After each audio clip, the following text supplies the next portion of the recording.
El tema de hoy es el matrimonio, concubinato y el divorcio, la verdadera cara del felices por siempre. Pero, ¿qué es el matrimonio?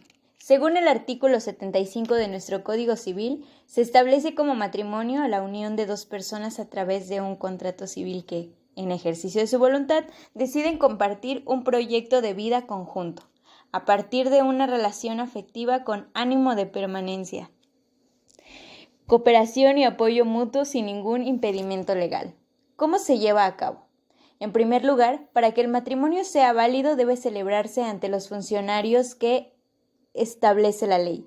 En este caso sería el juez del registro civil y con las formalidades que ella exige. ¿Cuáles son los requisitos? Tener como mínimo 18 años, no tener relación de consanguinidad legítima o natural, no presentar agresión, uso de fuerza, miedo grave o atentado contra la vida de alguno de los involucrados.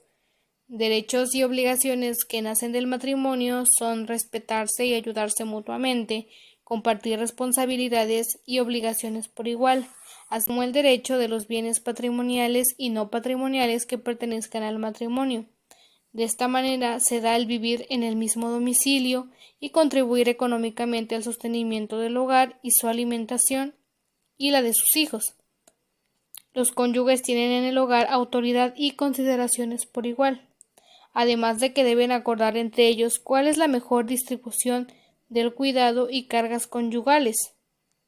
También pueden desarrollar cualquier actividad a menos que ésta dañe la moral o estructura de la familia. Bueno, yo les hablaré sobre las causas de nulidad de un matrimonio. El matrimonio es nulo cuando hay un error con la persona con quien se contrae, es decir, cuando alguien desea celebrar matrimonio con determinada persona, pero lo contrae con otra.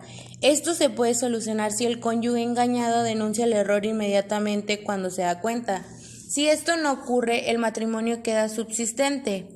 El parentesco de consanguinidad también anula el matrimonio, pero si después se obtiene dispensa y después de la nulidad, los cónyuges pueden revalidar su matrimonio con un acta ante el oficial del registro civil. El miedo y la violencia serán causa de nulidad del matrimonio si concurren las circunstancias siguientes: que uno u otra atente contra la vida, la dignidad, la libertad, la salud o los bienes, que uno u otra hayan subsistido al tiempo de celebrarse el matrimonio. La acción que nace de estas causas de nulidad solo puede deducirse por el cónyuge agraviado dentro de 70 días desde la fecha en que cesó la violencia o intimidación. ¿Qué procede después de haberse declarado la nulidad del matrimonio? Se procede a la división de los bienes comunes. Si los dos cónyuges hubieren procedido de una buena fe, se dividirían entre ellos en la forma convenida en las capitulaciones matrimoniales. Si solo hubiera habido buena fe por parte de uno de los cónyuges, a éste se aplicarán íntegramente esos productos. Si ha habido mala fe de parte de ambos cónyuges, los productos se aplicarán a favor de los hijos. Declarada la nulidad del matrimonio, se observarán respecto de las donaciones antenupciales, que son los regalos hechos con los cónyuges antes del matrimonio, las reglas siguientes. Las hechas por un tercero a los cónyuges podrán ser revocadas. Las que hizo el cónyuge inocente al culpable quedarán sin efecto, y las cosas que fueron objeto de ellas se devolverán al donante con todos sus productos.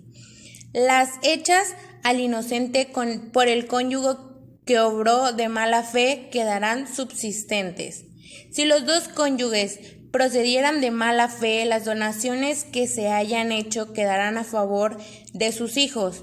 Si no los tienen, no podrán hacer los donantes reclamación alguna con motivo de la libertad. Y ahora hablaremos sobre qué es el concubinato. Es la unión de hecho entre dos personas que sin contraer matrimonio tienen derechos y obligaciones recíprocos, siempre que, sin impedimentos legales para contraer matrimonio, hayan vivido en común de forma constante y permanente por el periodo mínimo que establezca la legislación del estado que se trate. Sin embargo, no será necesario el transcurso de ese periodo de tiempo cuando reunidos los dos requisitos la pareja tenga un hijo o una hija en común. Algunas características del concubinato es que la unión voluntaria de dos personas, es decir, algunos códigos y leyes civiles o familiares de las entidades federativas, como el Código Familiar del Estado de Sonora, menciona que es la unión de un hombre y una mujer. La segunda es que no existan impedimentos legales para que esas dos personas contraigan matrimonio. La tercera es que esas dos personas hayan vivido en común de forma constante y permanente por el periodo de tiempo que establezca la ley aplicable, es decir, el Código Civil para el Estado de Veracruz establecen que este periodo de tiempo sea de 3 años. En realidad no es necesario que se cumpla el periodo de tiempo que establecen las leyes si los concubinos tuvieron antes de ese plazo una hija o hijo en común, como antes lo habíamos mencionado ya. Y por último mencionaré cuáles son los efectos o consecuencias jurídicas del concubinato, los cuales son que el derecho a los alimentos, es decir, tendrán que pagar para la manutención de la hija o hijo, también los derechos sucesorios, la presunción de paternidad del concubinato respecto a los hijos de la concubinaria, los derechos matrimoniales, los derechos de seguridad civil y por último los derechos de protección de violencia familiar. Eso es todo de mi parte, muchas gracias. ¿Qué es el divorcio? El divorcio se define como la disolución del vínculo matrimonial que deja a los cónyuges en posibilidades de contraer nupcias nuevamente, o bien con un estado civil de soltero. Se habla de dos tipos de divorcio: el divorcio administrativo y el divorcio judicial. El divorcio administrativo, también llamado divorcio de mutuo acuerdo, se da cuando los cónyuges están de acuerdo en disolver el vínculo matrimonial.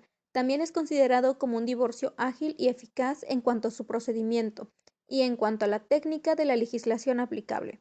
El divorcio judicial se da cuando cualquiera que sea la causal de divorcio se transmitirá ante el Poder Judicial a fin de que disponga la separación convencional y el divorcio definitivo, con arreglo a las resoluciones que disponga la disolución del vínculo matrimonial. Algunas causales del divorcio son adulterio, violencia física o psicológica, atentado contra la vida del cónyuge, injuria grave que haga insoportable la vida común, abandono injustificado de la casa conyugal por más de 2 años continuos o cuando la duración sumada de los periodos de abandono exceda este plazo, conducta deshonrosa que haga insoportable la vida en común, uso habitual e injustificado de drogas alucinógenas o de sustancias que puedan generar toxicomanía, salvo lo dispuesto en el artículo 347. Enfermedad grave de transmisión sexual contraída después de la celebración del matrimonio. Homosexualidad sobreviniente al matrimonio. Condena por delito doloso a pena privativa de la libertad mayor de 2 años, impuesta después de la celebración del matrimonio. Imposibilidad de hacer vida en común debidamente probada en el proceso judicial. Separación de hecho de los cónyuges durante un periodo interrumpido de 2 años. Dicho plazo será de 4 años si los cónyuges tuviesen hijos menores de edad. En estos casos no será de aplicación lo dispuesto en el artículo 335. En conclusión, no todo lo que nos pintan sobre el matrimonio es verdaderamente cierto, amigos. Es más que una etapa de enamoramiento y nostalgia. Hay que asentar cabeza y conceptualizarnos de lo que realmente implica el matrimonio, las obligaciones y los derechos que nos dan, además de lo que se deslinda de este. Hasta la próxima.